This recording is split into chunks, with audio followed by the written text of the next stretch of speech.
pedir a você que aumente os seus horários de oração. Quem sabe ore de 3 em 3 horas, conforme sua disponibilidade, você precisa orar mais. Quantas orações você tem feito? Você precisa acrescentar. E sempre colocar o motivo da oração, que é pelo reavivamento da família, até amanhã à noite. Então, nunca se esquecer de orar pelo reavivamento da sua família, das famílias da igreja, das famílias que você conhece, das famílias que estão estudando a Bíblia, das famílias que estão afastadas de Deus. Então, você pode ser um intercessor poderoso pelas famílias e os milagres vão acontecendo, amém? Um outro desafio é que nós vamos, todos os sermões, a partir de hoje, nós vamos estar baseando nossos sermões em Atos dos Apóstolos, estudando sobre a igreja primitiva e aprendendo com eles. A igreja primitiva não era perfeita, eles tinham problemas também, como nós temos, eram seres humanos, falhos. Mas nós temos muito que aprender com eles, porque eles se dispuseram e eles receberam poder e cumpriram a missão. Então, nós precisamos de ressurgir como uma igreja semelhante à igreja primitiva. E é isso que nós vamos entender com a ajuda do Espírito Santo. Mas para você ficar craque, você deve ler, não sei onde você está na sua leitura bíblica, se está lendo a Bíblia, deveria ler, se não está, comece agora, já. Todos devemos ler, então, o livro de Atos dos Apóstolos, depois os Evangelhos. O único livro que tem realmente no Novo Testamento, porque nós temos os 4 Evangelhos e depois cartas. Ele é o único livro. Escrito por Lucas também, que escreveu o Evangelho de Lucas, que é o único autor não judeu, gentil, das Escrituras Sagradas, do cânon sagrado. Ele escreveu o Evangelho de Lucas, sobre a vida e os ensinos, os milagres de Jesus, e depois ele escreve Atos, continuando, então, os ensinos e as obras de Jesus na igreja de Jesus, pelas obras e ações do Espírito Santo. Atos dos Apóstolos poderia chamar Atos do Espírito Santo, porque as ações do Espírito Santo são maravilhosas. E Lucas, então, descreve, cobrindo 30 anos de história da igreja primitiva apenas. Ele escreve sobre as aventuras evangelísticas, sobre as dificuldades, as provações, os problemas internos, as perseguições que essa igreja enfrentou. E nós podemos, então, usufruir dessa bênção. Então, você lê em casa 3 capítulos, vai lendo. Porque aí, se eu faltar aqui para pregar, você vai estar tão craque que vai poder pregar no meu lugar. E tem o livro Atos dos Apóstolos, que acompanha o mesmo livro, os mesmos capítulos. Se você tiver em sua casa ou conseguir acessar pela internet, você também pode acompanhar com a leitura deste livro. Você vai ser muito beneficiado. Tá? Acorde mais cedo, planeje diminuir o tempo gasto com televisão, com internet, com celular, dedique mais tempo às coisas de Deus, busque ao Senhor e leia, então, Atos dos Apóstolos. Geralmente, eu não sou muito bem sucedida nesse convite que eu faço, mas eu continuo fazendo, e até o final da semana eu vou contar para vocês uma história surpreendente sobre Atos dos Apóstolos. Então, ler a Bíblia, Atos dos Apóstolos, se tiver o livro do Espírito de Profecia acompanhar, ler a revista cada dia, não demora muito. Hoje eu li, é rápido para você meditar e orar pela sua família, e busque mais a Deus. Esses 10 dias de oração é para você buscar a Deus. É para você ter a sua vida espiritual restaurada, renovada. É para que você volte a ter fervor espiritual. Porque o pior vírus que assolou a humanidade não foi o coronavírus. Foi a questão espiritual. As pessoas desanimaram da fé. As pessoas desistiram de Deus. As pessoas se afastaram dele. As pessoas questionaram Deus. As pessoas começaram a desenvolver muitas dúvidas sobre Deus, sobre o amor de Deus. Mesmo que nós todos fomos avisados de que isso iria acontecer nos últimos dias, ficamos surpreendidos, perplexos e nos afastamos de Deus ao invés de nos aproximarmos dele.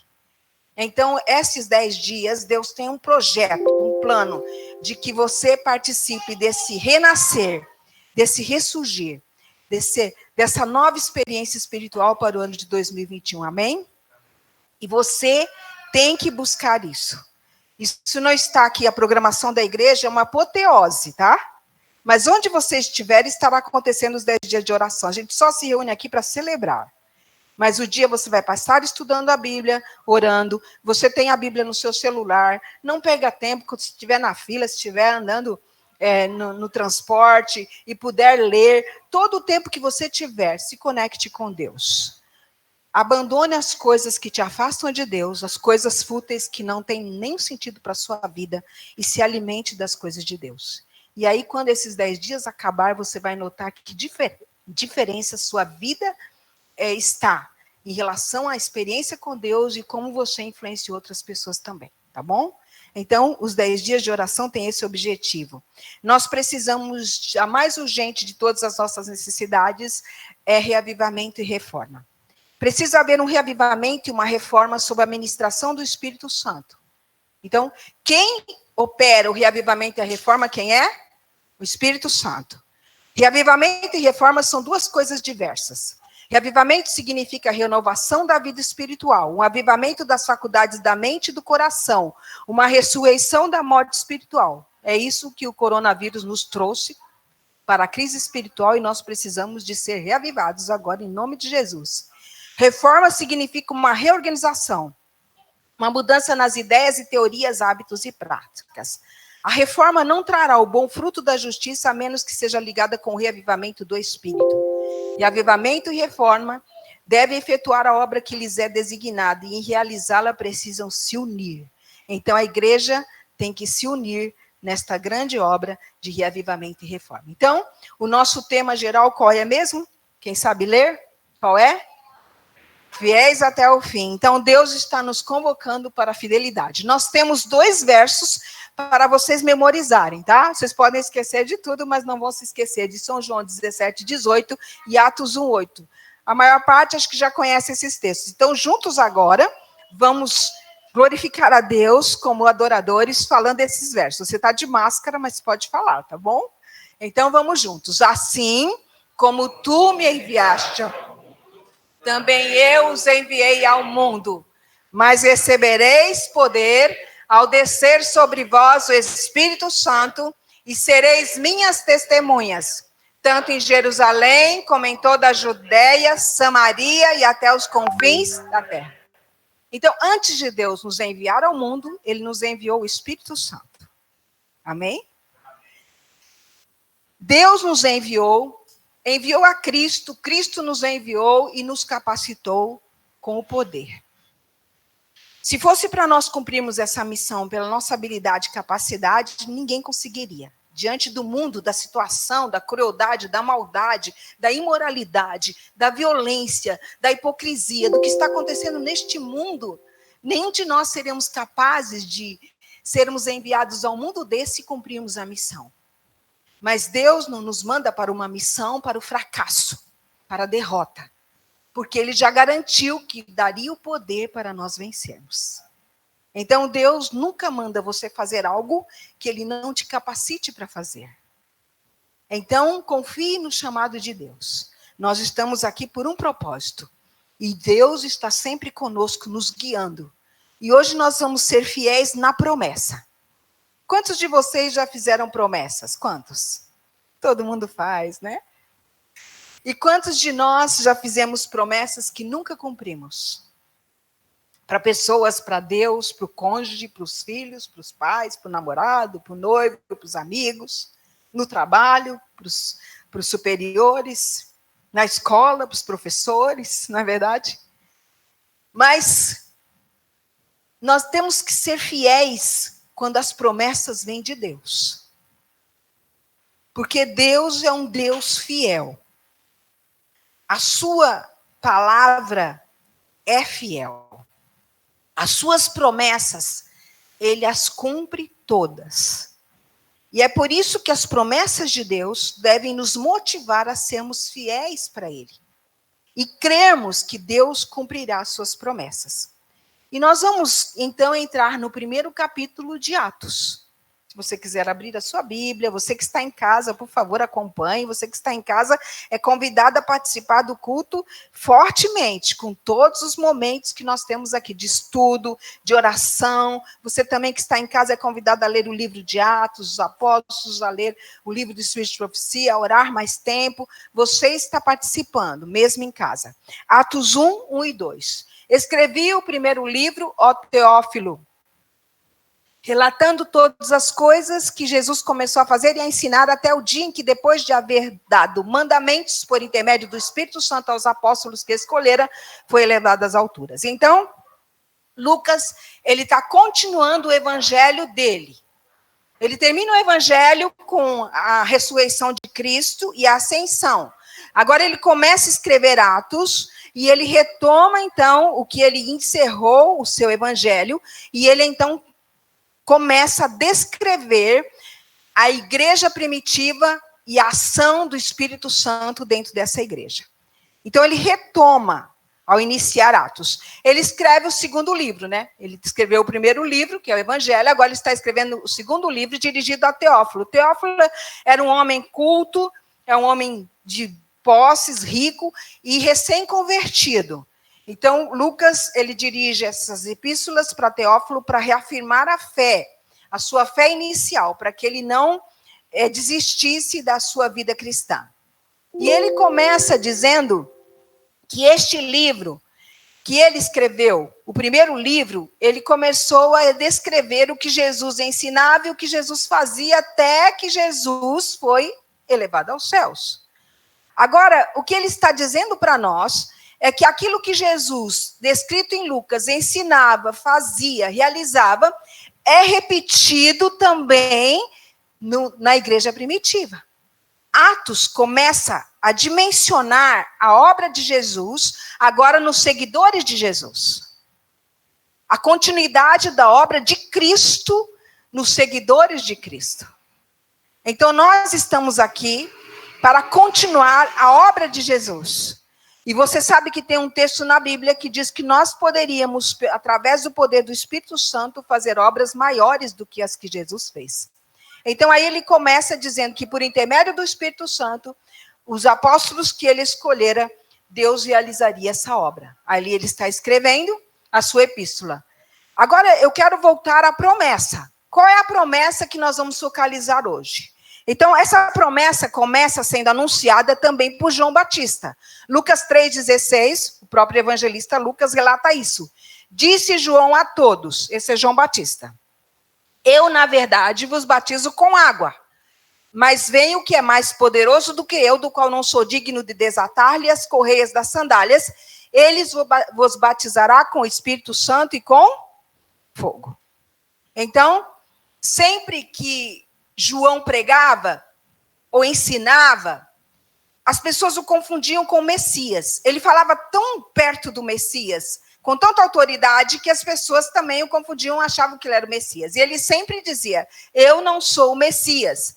Mas ele também faz uma promessa. Ele diz que o Messias viria, que era mais poderoso do que ele era indigno até de desatar as correias da sua sandália. E ele, então, reafirma a promessa. Qual era a promessa? Jesus viria para batizar as pessoas com o quê? Batizar as pessoas com o quê? Espírito Santo e com fogo. Então, preste atenção. Água e fogo. 2 elementos de purificação. E só Jesus pode purificar o coração humano através da água e do fogo. Você sabe como impuros nós somos. Mas além de nos batizar com o Espírito Santo e com fogo, Jesus prometeu para os discípulos que quando ele fosse elevado ao céu, eles receberiam esse batismo. Você poderia perguntar, mas os discípulos que trabalharam com Jesus, caminharam com ele, fizeram milagres, expulsaram demônios, pregaram o evangelho, eles já não tinham o Espírito Santo? Tinha ou não tinha? Tinha. Então, o que significa esse batismo do Espírito Santo? O que significa essa promessa? E nessa promessa, tanto os discípulos quanto todos os seguidores de Jesus ficavam encantados com essa promessa. Ficavam esperando essa promessa. E aí, nesta última reunião de Jesus com os discípulos, descrita por Lucas através de Atos, Jesus então repete a promessa.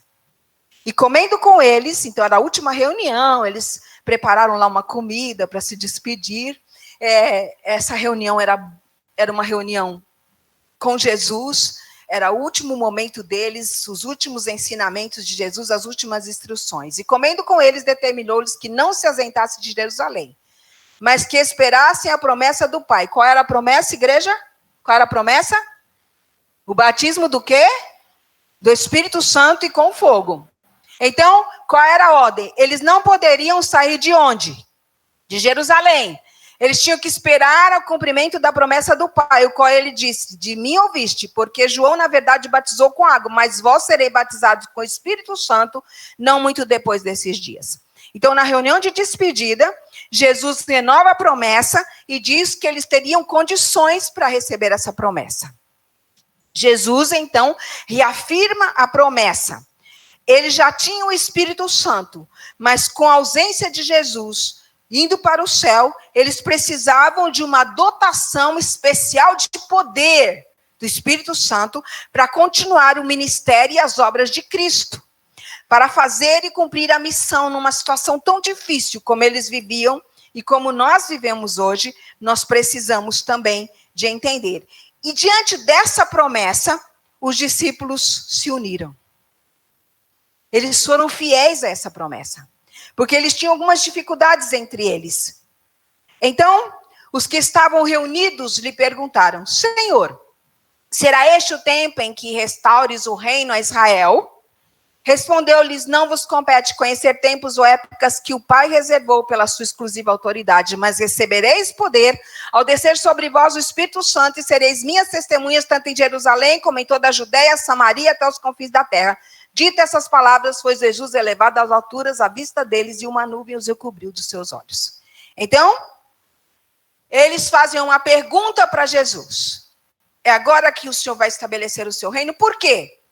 Porque todos os judeus e os discípulos tinham uma compreensão errada sobre o Messias e sobre a obra do Messias, sobre o reino de Deus. Eles esperavam um Messias político, um Messias militar. Eles achavam que esse Messias que viria, iria livrá-los do jugo romano, iria vencer Roma, iria restaurar o reino de Israel, a glória do reino de Israel, como tinha nos tempos de Davi. Essa era a compreensão materialista das pessoas sobre o Messias e sua obra. E nem neste tempo eles ainda compreendiam. Quando Jesus morreu, eles perderam essa expectativa da restauração do reino político de Israel. E aí, quando Jesus ressuscitou, você se lembra que quando ele estava com os discípulos, os 2 discípulos no caminho de Emaús, eles falaram assim: a gente esperava que ele fosse aquele que restauraria o reino de Israel. É deste reino que eles estavam falando, o reino político, o reino de Israel. E quando eles fazem essa pergunta para Jesus, depois de Jesus dizer para eles que eles tinham que esperar em Jerusalém, receber o batismo do Espírito Santo, eles fazem uma pergunta: agora que o Senhor ressuscitou, é agora que o Senhor vai estabelecer o reino? Eliminar o jugo romano, estabelecer o reino, a bandeira de Israel e sentar-se de novo em glória ao trono de Davi? Você compreende o reino de Deus? Você sabe a natureza do reino de Cristo? Ou você tem uma visão materialista da vida espiritual? Se Deus não der bênção, se Ele não resolver os problemas, se Ele não me der recursos, se Ele não me der um trabalho, se Ele não restaurar as coisas, eu não o aceito como meu Messias, Senhor e Salvador. Será que nós temos uma visão interesseira, mercenária e materialista das coisas espirituais? Porque é isso que o mundo está pregando hoje. Este é o evangelho não bíblico. E era essa a intenção dos discípulos ao fazer esta pergunta. Só que Jesus não respondeu a pergunta deles. Nem que sim, nem que não. Jesus não respondeu quando. Mas Jesus disse algo para a nossa lição. Não vos compete conhecer tempos ou épocas que o Pai reservou pela sua exclusiva autoridade. Nós não temos que nos preocupar com quando. vai ser estabelecido o reino de Deus. Mas com o que nós temos que fazer enquanto o reino de Deus não se estabelece? Nós não temos que nos preocupar e ficar focados em datas. As pessoas marcam datas. Tem algum acontecimento, vira um século, todo mundo diz que Jesus vai voltar. Não é o nosso foco. Isso não foi revelado para nós. Não é reservado para nós marcarmos data e nos preocuparmos e nos fixarmos com a data. Isso é um assunto de Deus, que é soberano, onisciente, está acima do tempo. Não é nosso. Mas enquanto aguardamos o estabelecimento do reino de Deus, a restauração de todas as coisas, ele então nos diz, você tem uma missão. Testemunhar é muito mais importante do que se preocupar quando. Nós somos testemunhas. Enquanto aguardamos o estabelecimento do reino de Deus e a restauração de todas as coisas, nos livrar de crise, de pandemia, de desemprego, de todos os tipos de infortúnios e desgraças e ruínas da nossa vida, quando nós aguardamos esse dia da restauração, nós temos que ser testemunhas. Então Jesus os tira dessa preocupação com o quando, para se eles preocuparem com o quê? Eles teriam que ser testemunhas. E Deus daria o poder. E é interessante que ele começa por Jerusalém. Jerusalém foi o lugar onde Jesus sofreu, onde ele foi açoitado, onde ele foi injuriado, onde ele foi julgado injustamente, onde ele teve que morrer. Era um lugar de perigos para os discípulos. E agora ele diz, vocês vão começar essa obra de testemunhas em Jerusalém. E se você olhar o mapa, você vai ver que a Judéia e Samaria eram vizinhos de Jerusalém. E depois ele diz até os confins da terra. O que ele está dizendo para nós é que nós somos testemunhas o tempo todo, em todos os lugares, começando em casa e até no mundo inteiro. Se nós não testemunhamos de Deus em casa, não somos testemunhas dele em nenhum outro lugar. Nós temos que começar o testemunho em favor de Deus, para a salvação das pessoas, dentro da nossa casa. É o maior campo missionário, é o maior treinamento missionário que Deus nos proporciona, é com a nossa família. E é o mais difícil de trabalhar. Mas Deus nos capacita. E ele fez esta promessa, de que ele daria o poder. E que os discípulos fizeram? Jesus então foi elevado às alturas. Jesus foi recebido com uma nuvem de anjos. E olha o que aconteceu. Deus reafirma a promessa. Ele não responde quando, mas ele dá certeza que vai acontecer. O que acontece? Estando eles com os olhos fitos no céu, enquanto Jesus subia, eis que 2 varões vestidos de branco se puseram ao lado deles e disseram, varões galileus, por que estás olhando para as alturas? Esse Jesus que dentre vós foi assunto ao céu, virá do voto como vistes subir. Então ele garante para eles, ele motiva eles, recordando o que ele diz em João 14, 1-3, de que ele iria voltar. E essa certeza impulsionaria, motivaria esses discípulos a se tornarem testemunhas de Jesus. O que motiva você para testemunhar de Jesus? Você está motivado pela volta de Cristo? Você está ansioso, expectante por esse dia? Você quer ver muitas pessoas preparadas para este evento? Essa certeza ele deu. Ao dar a missão, ele deu a certeza de que ele vai voltar. E se você olhar bem esse texto, só Atos, só Lucas registra esse evento. Eles estão ali no Monte das Oliveiras, próximo do lado de Betânia, que era um lugar que eles conheciam bem. Jesus estava no último encontro, as últimas palavras, a promessa do batismo do Espírito Santo, e aí Jesus começa levantando as mãos para abençoá-los, e ele começa a se elevar às alturas. E os anjos, então, vêm, dão essa mensagem extraordinária.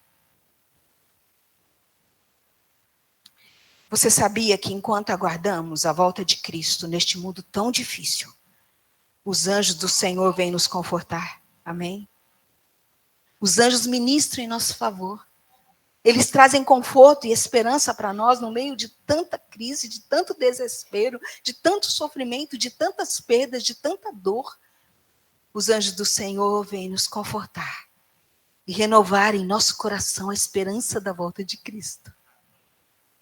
Mas sabe, os anjos estão repreendendo um pouco os discípulos.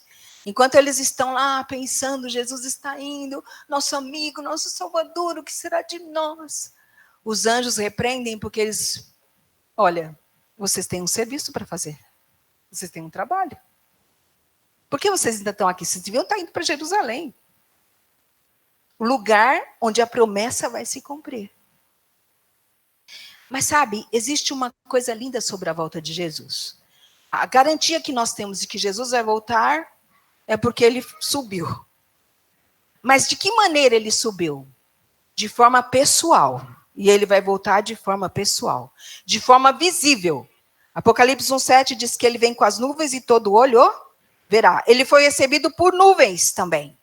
E cercado de anjos, como ele vai voltar.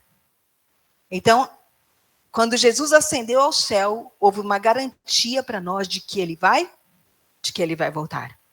Que linda essa cena. E aí os discípulos, então, obedecem. Então voltaram para Jerusalém, ao monte chamado Olival, que dista daquela cidade tanto como a jornada de um sábado. Quando ali entraram, subiram para o cenáculo, onde se reuniam Pedro, João, Tiago, André, Filipe, Tomé, Bartolomeu, Mateus, Tiago, filho de Alfeu, Simão, Zelote e Judas, filho de Tiago. Todos estes perseveravam unânimes em oração com as mulheres, com Maria, mãe de Jesus, e com os irmãos dele. Então, a primeira coisa que demonstra que nós somos fiéis à promessa de Deus, porque o livro de Atos não acabou, sabia? Continua com a nossa missão, continua com a igreja de hoje. Ele é um livro inacabado. E o poder do Espírito Santo que foi derramado no Pentecostes, ele é prometido para nós em maior grau, em maior alcance, em maior manifestação. Nós estamos vivendo hoje nessa promessa. E isso tem que nos manter fiéis.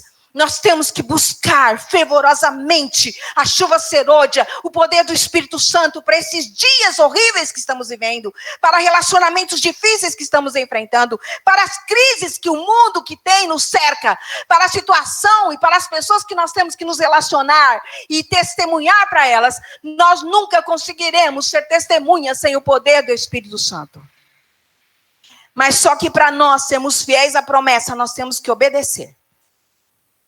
Eles voltaram para Jerusalém, o lugar difícil, hein? O lugar perigoso para eles. Mas eles não chegaram desanimados, não. Eles chegaram animados. As pessoas pensavam que eles estavam desesperados, desanimados, tristes, mas eles estavam alegres, jubilosos, porque Jesus ressuscitou.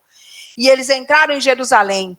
E lá eles foram para o cenáculo. Provavelmente aonde eles participaram da Santa Ceia. O cenáculo é um segundo andar de um prédio, de casas maiores, mais bonitas. E esse lugar era onde as pessoas alugavam para se reunir ou para fazer festas, celebrações. Mas o que eu quero que você entenda é que para você e eu sermos fiéis à promessa e para que essa promessa se cumpra em nossa vida, nós precisamos obedecer a Deus, fazer o que Ele mandar, parar de seguir os homens ou a nossa vontade, a opinião das redes sociais, fazer o assim diz o Senhor se cumprir em nossa vida, mas subir para o cenáculo. Nós não podemos ficar na esfera rasteira, mundana, suja deste mundo impura. Nós temos que subir para a presença de Deus. Nós temos que buscar ao Senhor. E lá estavam os discípulos. E sabe o que eu gosto? Que as mulheres, o ministério da mulher estava lá. As mulheres também participaram, buscando poder, orando fervorosamente por isso. Mas eles estavam ali para buscar preencher as condições para o recebimento do Espírito Santo. Todos os acontecimentos e eventos maravilhosos e extraordinários dentro da palavra de Deus, eles são antecedidos por um período de oração. Toda vez que Deus quer reavivar a sua igreja, Ele coloca a sua igreja para orar. E se nós não sabemos orar, se nós não gostamos de orar, se nós não temos o hábito de orar, então esse é o tempo de aprender. Hoje é o dia da oportunidade. Porque se nós não orarmos, nós não vamos conseguir resistir os dias que estão à nossa frente. As pandemias, as crises, as perseguições, as leis do mundo, nós não conseguiríamos resistir, porque todos nós seremos severamente provados e fortemente tentados. Então nós precisamos fazer o que eles fizeram. Eles esperaram ociosos. Olha, vamos para Jerusalém e espera lá serem batizados pelo Espírito Santo. Aí eles sentaram na poltrona e ficaram cantando a Bela até de Primora, ficaram no celular. Foi isso?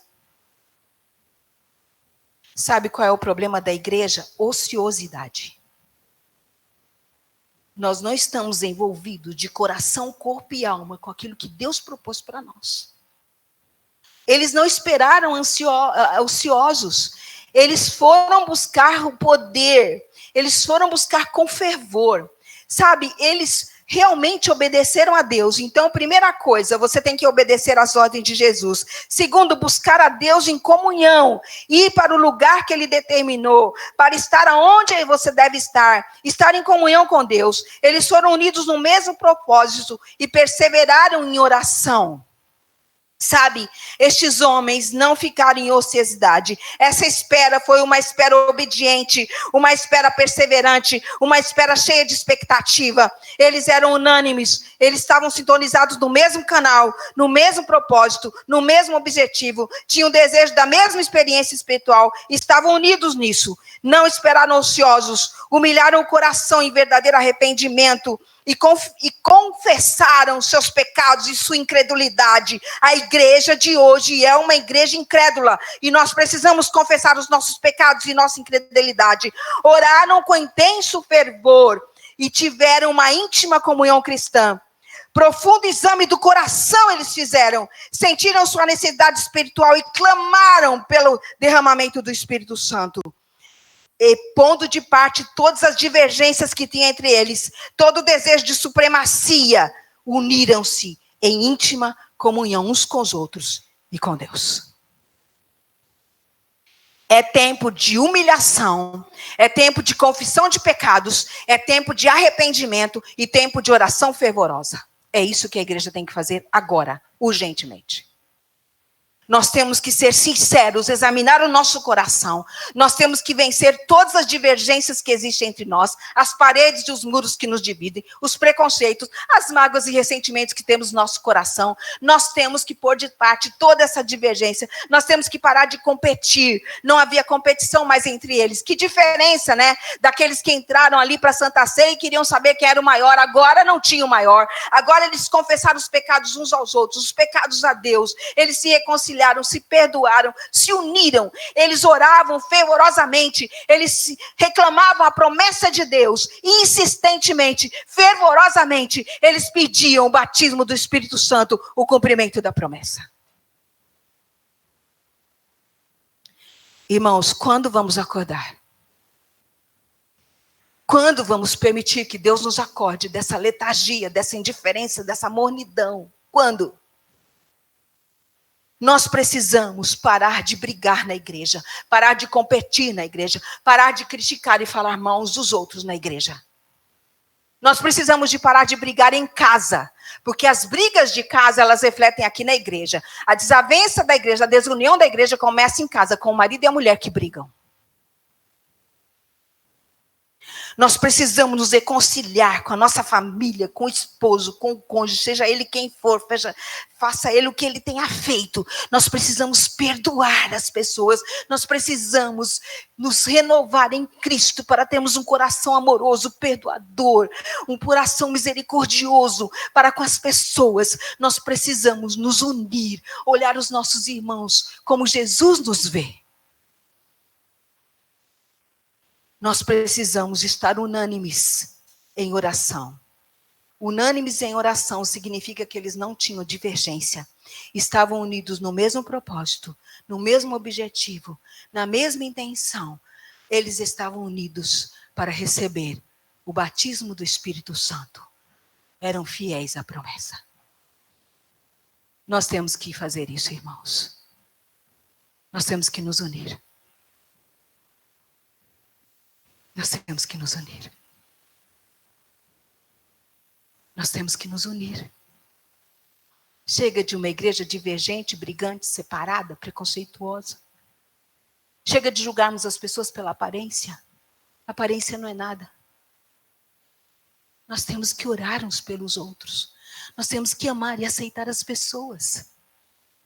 Nós temos que nos unir e nos reconciliar. E isso tem que começar dentro do lar. E esta é a parte central do sermão de hoje. Se você está sendo fiel à promessa de Deus, que vai capacitar essa igreja com a chuva serôdia para a colheita final, com a dotação especial, extraordinária de poder, para nós vivermos a vida cristã, para nos relacionarmos bem com as pessoas e para cumprirmos a missão e enfrentarmos todos os eventos finais, se estivermos vivos, ou se morrermos em Cristo, participarmos da primeira ressurreição quando Ele voltar, não importa, mas se nós quisermos essa experiência, nós temos que buscar com fervor, nós temos que ser perseverantes, nós temos que ser unânimes, nós temos que estar unidos. A igreja toda precisa querer o mesmo objetivo, buscar o mesmo propósito, ter o mesmo desejo em seu coração de receber a chuva serôdia. Por isso, a frase é essa: toda essa igreja do Marizal, todos vocês que estão em casa, temos que perseverar unânimes em oração. O Espírito Santo só será derramado sobre nós em resposta à oração. Mas não é qualquer oração. Não é qualquer oração. Esses discípulos, quando eles estavam ali, 120 pessoas clamando, eram 120 pessoas clamando pelo cumprimento da promessa, pelo dom do céu, pela unção do Espírito Santo. As mulheres estavam ali orando. Nós mulheres temos que orar mais, porque a gente gosta de falar mais, então tem que orar mais.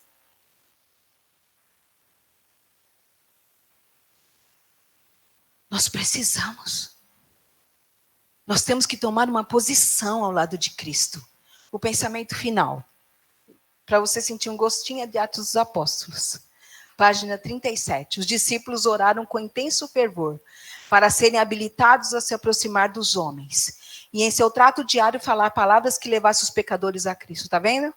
As suas palavras, todos os dias, têm que ser para levar os pecadores a Cristo, levar sua esposa a Cristo, seus filhos a Cristo, seu marido a Cristo, seus colegas de trabalho, seu namorado, seu noivo, sabe? Nós temos que ter palavras que levem as pessoas a Cristo Jesus para serem salvas, pondo de parte todas as divergências, todo o desejo de supremacia, uniram-se em íntima comunhão cristã.